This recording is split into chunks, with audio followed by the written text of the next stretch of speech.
Muhammadun sayyidul kaunaini wa thaqalain wal fariqaini min urfi wa min ajami ya Rabb.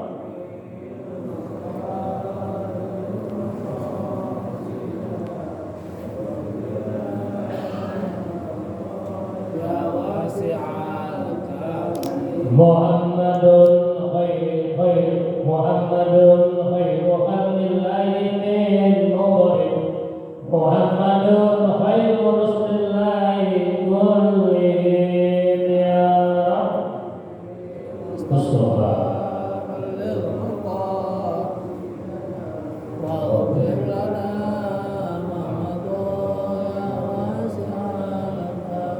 Muhammadun zinatud dunya wa bahjatuha Muhammadun kashiful ghammati wa dhalami ya Rabb.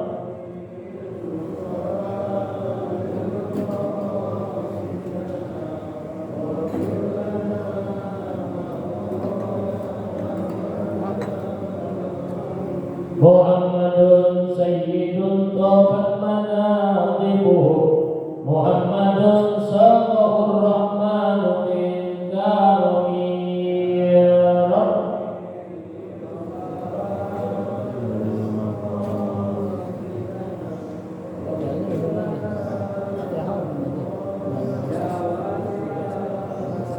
Ya Rabbi bil Mustafa balligh maqasidana waghfir lana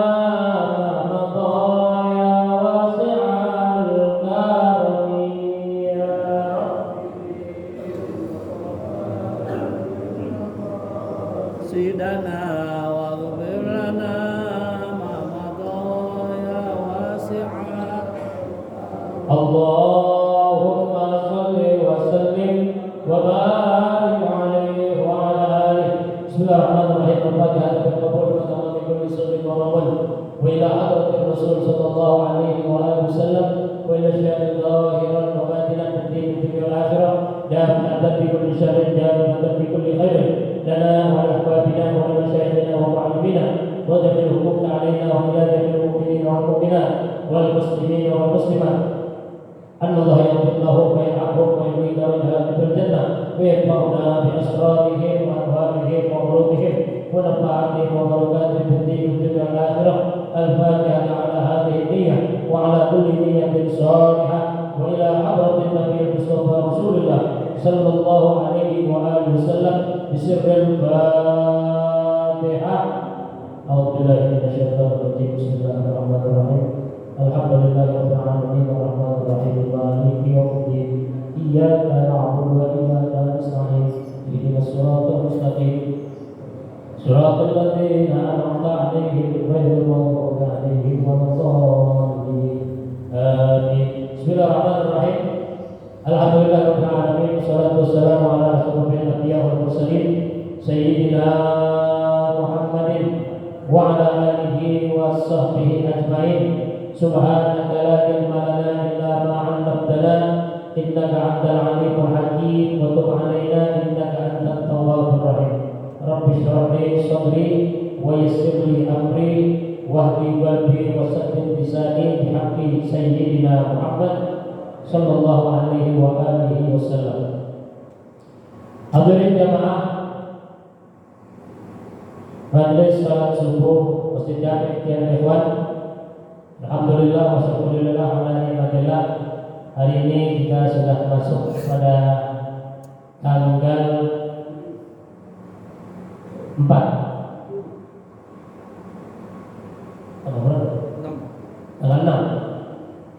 tanggal 6 Jumadil Awal 1444 Hijriah, akhir daripada bulan November, tanggal 30 November tahun 2022 Masehi. Kembali kita pelajari kitab Mukhtarul Ahadits An-Nabawiyah, hadis tentang pentingnya kita bersungguh-sungguh di dalam ibadah. Kita selalu diingatkan oleh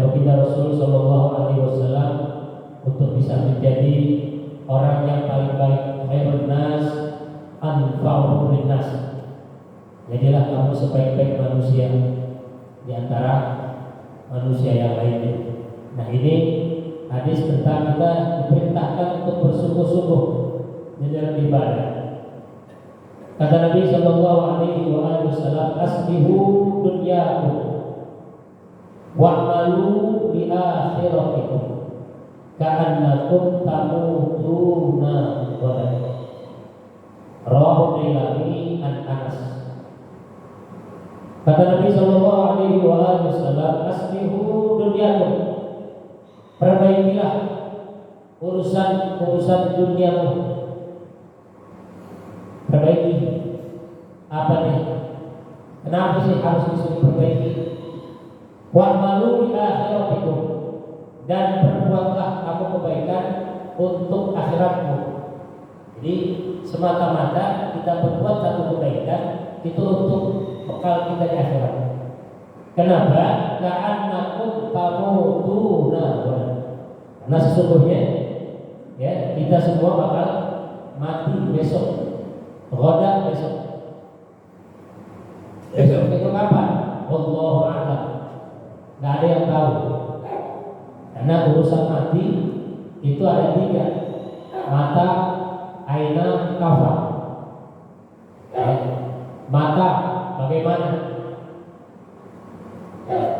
Kaifa, mata di mana? Kaifa bagaimana? Aina di mana? Jadi kapan kita mati, di mana kita mati, nggak pernah ada yang tahu. Maka oleh karenanya Nabi perintahkan kita untuk selalu berbuat baik, terutama memperbaiki ibadah kita. Dan dalam hadis yang lain juga Nabi perintahkan kita apa? Ikmal di dunia ka'annaka ta'ishu abadan. Kejarlah, carilah duniamu seakan-akan kau hidup selama-lamanya. Itu hadis masih koma, masih ada sambungannya. Wa'mal li akhiratika ka'annaka tamutu ghadan. Tapi juga jangan lupa kejar akhiratmu seakan-akan kau akan mati besok. Jadi biasanya kita kalau ingat mati baru takut. Ya, kita ingat mati. Kalau orang sakit deh. Biasanya kalau sakit baru ingat Allah. Ingat mati. Ngomong deh bisa kita, ya Allah, kalau sehat, kalau sembuh mau ibadah, gitu ya. Kalau sehat pengen sedekah, kalau sehat pengen silaturahim, ya. Itu omongan orang yang belum. Saya bilang begitu, omongan orang yang belum. Maksudnya belum apa? Belum sehat. Ntar kalau dia sehat, biasanya lupa. Ya. Saya kasih contoh deh. Saya ada teman sakit. Saya nggak niat jempol dia enggak. Cuma kebetulan berada dalam satu rumah sakit yang sama. Saya jempol jamaah saya yang biasanya di saya sakit. Niatannya sih jempol dia nih. Niatannya. Selesai jempol dia pulang. Begitu pulang ketemu teman bininya. Dia bilang kata dia, oh Ustaz mulai ngomong bapak ya. Saya bilang enggak ada. Emang bapak di sini dirawat? Iya Ustaz. Dia diantarin begini. Ketemu nangis. Oh Ustaz saya malu. Ustaz. Kenapa? Iya Ustaz pergi pengajian saya nggak pernah datang. Doain Ustaz kalau saya sehat saya mau ngaji. Gitu. Kalau udah sehat kayaknya. Saya punya banyak teman tarik, teman ngopi, teman ngobrol. Satu belum ada yang datang. Jangan nanyain. Saya suka nanya di istri saya. Ada yang nanyain nggak? Agak. Teman tarik aja nggak yang biasa nongkrong banget. Mikirin kita, nengokin aja. Tapi Ustaz orang pertama dan nanti alhamdulillah lalu nggak dia tengok nggak. Coba aku tunggu ini ngobrol. Udah sehat, udah sembuh. Ngaji ada juga udah. Ya sampai sekarang gitu kan. Ya itulah janji kita itu kepada manusia. Kita kepada Allah juga berani. Kita janji, ya Allah kalau sehat aku mau ini, kalau sembuh mau begini. Atau kita yang nggak punya rezeki, seandainya saya punya rezeki saya pengen begini, kenyataan nggak pernah. Nah, makanya kata Nabi, aslihu, perbaiki. Ya, mulai sekarang perbaiki lah. Ya. Perbaiki dunia, aslihu dunia. Mari, kalau bahasa lainnya mindset hidup kita untuk tidak luar. Ini salah satu kebaikan yang kita lakukan hadir di majelis ilmu setiap pagi pada subuh di Masjid Jami Ittihadul Ikhwan. Ini adalah salah satu tasmihu yang kita lakukan. Nah ini jangan putus. Terus ya, jangan bosan sekali kalau mau datang terus sampai akhir. Ya, jadi mantapin hati istiqamah. Berkaitan lagi dengan hadis berikutnya, idmanu li sittah min anfusikum atman lakumul jannah usduqu idza haddathtum wa awfu idza wa'adtum wa addu idza atumittum wa qadu furujakum wa qaddu absarakum wa kufu aydikum. Rawal Baihaqi an ibadatin minas shaum. Hadis dari Imam Al-Baihaqi. Ini tentang jaminan dari Nabi Sallallahu Alaihi Wasallam kepada siapa? Ini jaminan ini Nabi berikan kepada 6 orang atau 6 kelompok. Idmanu li sittah. Jaminkanlah untukku, kata Nabi. Kasih jaminan, kasih kepercayaan kepadaku, kata Nabi. Sittah, 6. Min anfusikum, dari dirimu. Anda ngomong sama antum, jaminin buat aneh 6 dari ente. Kenapa itu? Atman lakumul jannah. Niscaya kata Nabi, aku akan jaminkan surga untukmu. Jadi kita menggapai surga itu memang tidak mudah. Ya. Walaupun kalau bahasa kehidupan, untuk mendapatkan kehidupan surga itu perlu pemaksaan diri, perlu dipaksa. Paksalah untuk ibadah, paksalah untuk sedekah, paksalah dirimu untuk berbuat baik, paksalah dirimu untuk selalu bersilaturahim. Kenapa? Karena dengan keterpaksaan ini mudah-mudahan kamu bisa masuk surga. Gitu. Ya. Jangan sukarela, berjudi sukarela, mencuri sukarela, ya. Berbuat zalim kepada orang sukarela, berbuat maksiat sukarela, maka kamu juga masuk ke dalam neraka dengan sukarela. Ya. Kalau dalam lagunya Omar, kan yang asyik-asyik. Kenapa yang asyik-asyik itu diharamkan? Karena itu kadang-kadang yang enak-enak itu yang kita cari. Nah, kita jangan sampai. Ini 6. Nabi cuma minta 6 kepada kita. Yang pertama, usduqu idza haddatstum. Jujur. Ya. Dalam berbicara, jangan bohong dulu. Jujurlah kita. Itu yang pertama. Karena sifat jujur ini susah juga. Ya. Kejujuran ini kalau dalam bahasa orang tua kita itu mata uang yang berlaku di mana-mana. Dengan kejujuran seseorang bisa naik prestasi. Dengan kejujuran orang juga bisa hidup nikmat. Dengan kejujuran orang juga bisa menikmati apa yang diharapkan. Itu yang pertama, kejujuran. Orang kalau sudah tidak pernah jujur, bohong terus dari awal sampai mati, bohong terus kan ya. Ya. Dari awal bohong, soalnya bohong, terus gitu. Terus bohong. Man kafara kalamu kafara khatahu. Kalau orang banyak ngomong, dia suka banyak bohongnya. Orang berbuat sesuatu yang dia anggap ini orang nggak tahu, dia melakukan dengan cara bohong, akan terus-terusan dia berbuat bohong. Wa man kafara khatahu kafara dzunubuhu. Jadi orang-orang yang banyak bohongnya, banyak dustanya, dia pasti banyak dosanya, gitu. Ya, waman katsura tubuhu dakhalana. Jadi kalau orang banyak bohongnya, matinya masuk neraka. Nah, Nabi perintahkan kita usduqu idza haddatsun. Berbicaralah kamu dengan jujur.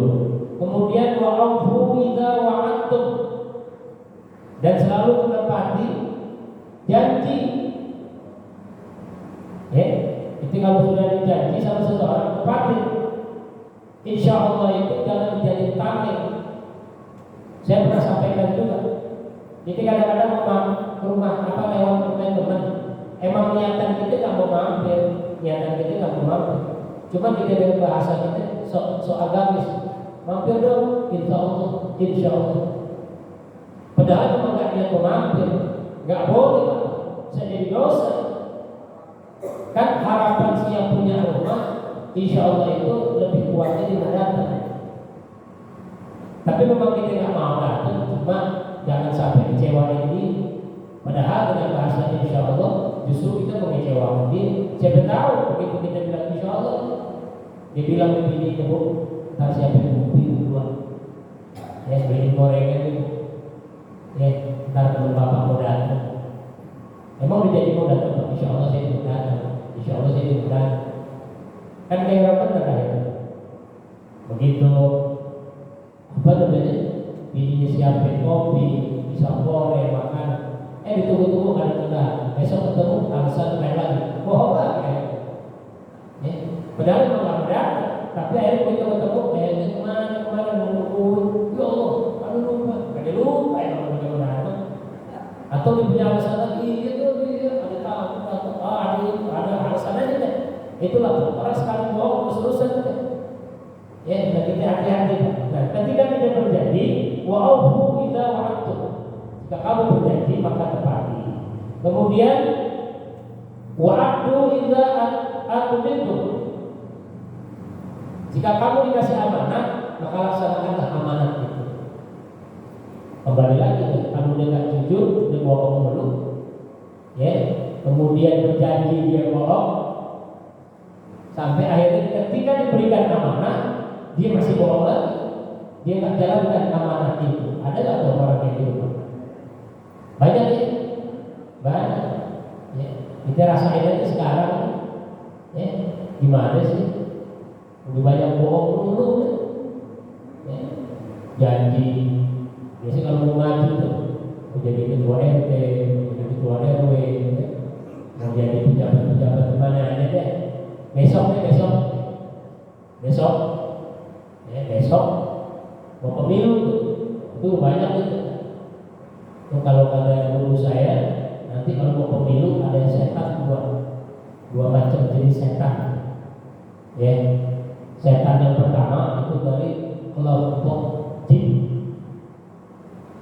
Setan dari kelompok jin yang pertama. Kalau yang kelompok setan yang dari kelompok jin itu kalau dibaca ayat kursi kabur. Ya, kabur. Kalau setan yang dibaca ayat kursi kabur. Tapi kalau setan yang jenis manusia justru takut kehilangan kursi. Ya. Kalau kelompok jin, setan dari jin takut dengan ayat kursi. Kalau yang kedua takut kehilangan kursi. Ya. Ini sekarang belum mau naik rumah belum. Ya, pada masing-masing ngumpulin dana. Ntar udah mendekati pemilu, wah rajin itu datang. Banyak kan, anak desa banyak caleg-caleg masuk ke kampung gitu, yang sosialisasi, yang bantu kegiatan maulid, yang membantu kegiatan ini santunan yatim, yang ngirim hewan kurban, banyak kan. Ya, ada memang belum. Ntar udah jadi, dia lupa. Iya, wa'adu idza atumintum. Yang ketiga, yang keempat, wahfazu furujakum. Wahfaz, jaga. Ya.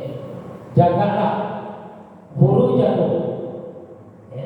Ini kita diperintahkan untuk menjaga apa namanya? kemaluan kita, farji. Maksudnya apa? Kalau ini udah jelas, jangan sampai kita melakukan zina. Ya, insya Allah mudah-mudahan kita yang ada jauh. Ya, nggak pernah ya. Paling kita zinanya zina yang mana ya? Adalah kita. Setelah waqfadu furujakum wa ghaddu absarakum. Ya, wa abdu apa namanya? Cegah absarakum, pandanganmu. Nah ini zina mata. Zina dengan kemaluan beda, tapi dengan zina mata. Banyak yang kita lakukan. Ya, ngintip, melihat orang yang bukan mahram kita. Kadang-kadang kita suka apa namanya?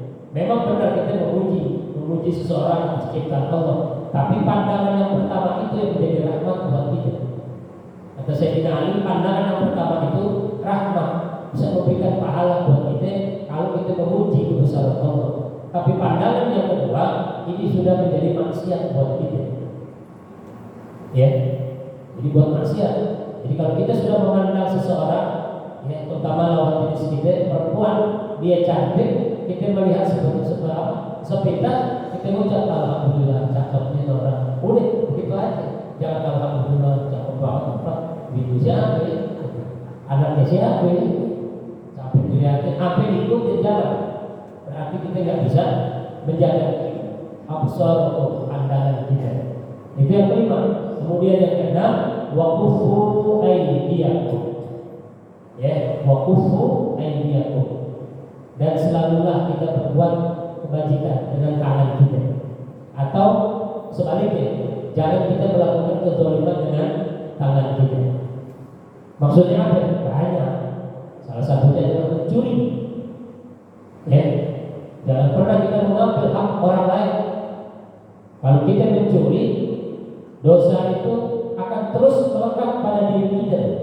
Selama kita belum mau minta maaf, ya, kita minta redha sama orang yang kita curi barangnya atau kita curi uangnya. Harus hati-hati. Selama dia tidak mau minta maaf, selama dia tidak mau mengakui kesalahannya, selama dia tetap menutupi kesalahannya, selama itu dosa akan terus mengalir pada diri. Kalau sampai dia mati, dia belum minta maaf, dia belum minta redha, maka matinya dalam keadaan su'ul khatimah. Jangan mengharapkan masuk ke dalam surga Allah Subhanahu wa taala. Kan dia rajin ibadah, Ustaz, rajin ngaji, kalis. Ya, kalau bahasa itu air turun di atas daun kalis, jatuh gelinding lagi, jatuh gelinding lagi. Artinya ketika dia ibadah, dia sholat, tidak sampai pahala kepada dia karena terhalang dengan dosanya yang kekal. Oleh karenanya, kalau kita pernah mengambil hak orang lain, kita pernah mencuri, kita pernah mengambil barang orang lain, maka segeralah temui orangnya, kembalikan barang yang tidak ambil, kembalikan harta yang tidak ambil, kembalikan apa yang pernah kita ambil dari dirinya, kemudian kita minta maaf dan kita minta redha-Nya. Nah, mudah-mudahan kalau ini sudah kita lakukan, Allah Subhanahu wa taala mengampuni dosa-dosa kita. Dan oleh karenanya Nabi selalu mengingatkan kepada kita, jaminkan dari dirimu untukku 6. Ya, yang pertama tadi harus mengingat uslubu tidak ada berkata yang jujur. Kemudian wa'ufu idza wa'adtum. Kedua, menepati ketika berjanji. Wa'addu idza atmintum. Ya, menjalankan amanah yang sudah diberikan kepada kita. Wa'fadhu furujakum. Jaga kemaluanmu, wa ghaddu absarakum. Juga jaga pandanganmu dan wa'ufu aydiyakum. Ya, cegahlah dirimu, cegahlah tanganmu untuk melakukan hal-hal yang tidak baik. Mudah-mudahan dari dua hadis ini bisa kita amalkan dalam kehidupan kita sehari-hari. Yang pertama tadi, mari kita perbaiki pola hidup kita di dunia. Karena sesungguhnya kita semua tidak pernah ada yang tahu kapan kita bakal mati. Yang jelas semua kita bakal mati. Kullu nafsin dha'iqatul maut. Setiap yang bernyawa pasti mati. Bahkan Sayyidina Ali juga sudah mengingatkan kepada kita, al-maut kalbab wa kullu nas dakhilun. Mati itu laksana pintu. Setiap kita saat akan memasuki alam akhirat pasti kita akan lewat pintu, yaitu pintu kematian. Ya. Kemudian dalam hadis yang lain Nabi mengatakan kafa bil mauti wahid. Cukup bahwa mati itu sebagai nasihat kamu yang terakhir. Ya. Jadi kalau saya kasih nasihat, antum belum bisa laksanain, antum belum bisa jalanin, orang tua kasih nasihat, kita juga nggak mau dengerin, istri ngingetin kita, sama kita nggak begitu. Tetangga kita ada yang mati, nah itulah nasihat terakhir. Jadi kalau dibalik berceramah, dai menyampaikan ilmunya, menyampaikan tausiahnya pada perayaan Maulid, perayaan Mi'raj, Tabligh Akbar, guru menyampaikan ilmunya di dalam majlis, orang tua mengingatkan kita dalam kehidupan sehari-hari, istri juga mengingatkan kita atau suami mengingatkan kepada istrinya, masih belum mampu, maka kata Nabi kafa bil mauti wahid. Mudah-mudahan kita semua selalu dalam lindungan bimbingan Allah Subhanahu wa taala dan tetap dalam keadaan sehat walafiat. Maghfirah Allah Subhanahu wa taala turun untuk diri kita, keluarga kita, kawan kita, sahabat kita maupun orang-orang yang berada di sekitar kita. Wallahu a'lam bishawab. Bismillahirrahmanirrahim. Bismillahirrahmanirrahim. Alhamdulillahirabbil alamin. Iyyaka na'budu wa iyyaka nasta'in. Ihdinas siratal mustaqim. Shiratal ladzina an'amta 'alaihim ghairil maghdubi 'alaihim waladdallin. Satu Fatihah kita niatkan untuk hamba Allah yang telah memberikan makan pada pagi ini, walaupun makan kecil. Ya, mudah-mudahan apa yang diniatkan daripada hamba Allah ini Allah Subhanahu wa taala ganti dengan rezeki yang lebih banyak, halal dan berkah. Dan barangkali ada yang diniatkan untuk keluarga yang kurang sehat, mudah-mudahan Allah Subhanahu wa taala angkat penyakitnya, Allah sehatkan badannya dan Allah kembalikan keafiatannya. Apabila keluarganya telah berpulang kepada Allah, Allah Subhanahu wa taala ampuni dosa-dosanya, Allah maafkan semua salah dan khilafnya, dan Allah jadikan makhluk Allah pemberian dan jannah. Al-Fatihah ala hadhihi niyyah wa ala kulli niyyatin shalihah wa ila hadratin Nabi Mustafa Rasulullah sallallahu alaihi wa sallam. Al-Fatihah. Bismillahirrahmanirrahim. Iya takut dari surat. Bismillahirrahmanirrahim. Alhamdulillahirabbil alamin. Tayyibina wa huwa wasilah. Ya Rabbana lakal hamdu kama yanbaghi li jalali wajhika wa li sultanik. Allahumma shalli ala sayyidina Muhammad wa ala ali sayyidina Muhammad. Allahumma inna nas'aluka ilman nafi'an wa rizqan wasi'an halalan tayyiban katsiran mubarakan wasi'an. Allahumma ahsin 'aqibatana fil umuri kulliha wa ajirna min dunya wa 'adzabil akhirah. Sallallahu alaihi sayyidina Muhammad wa ala alihi wasallam. Walhamdulillahi rabbil alamin. Alhamdulillah ala ni'amillah, alhamdulillah ala barakatillah, alhamdulillah hamdan yuwafi ni'amahu wa yukafi'u mazidah. Walhamdulillahi rabbil alamin. Ya Rasulullah salamun alaik ya Rabbi asyari wa tarji. Ya Rasulullah salamun alaik ya Rabbi asyari wa tarji. Ya Rasulullah salamun alaik ya Rabbi asyari wa tarji. Allahumma salli wa sallim wa barik alaihi wa ala